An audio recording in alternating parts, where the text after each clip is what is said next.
Today we are here to help you register your compatible Garmin Marine device. For this process, you'll need your compatible Garmin Marine device, computer, and SD or micro SD card depending on what your Garmin requires. Begin with your Marine device powered off and insert the correct type of SD card for your Garmin. Then power on the Garmin. Make sure you allow it to fully power on. This will create a file on the card allowing the computer to recognize your Garmin. Once fully powered on, remove the SD card. Now, you will need to go to your computer and navigate to garmin.com/express. Once here, follow the on-screen prompts to download Garmin Express.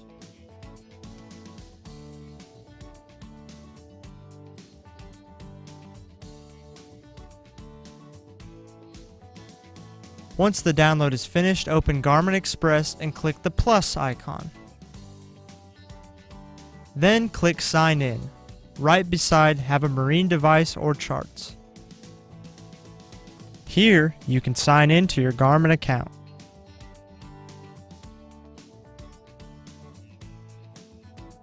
This is when you want to insert the SD card from the Marine device into your computer. Then in Garmin Express's vessel screen, click Add. Now click Add a device. Adding your vessel will automatically register your devices to Garmin Express. And that's it. For more help, go to support.garmin.com.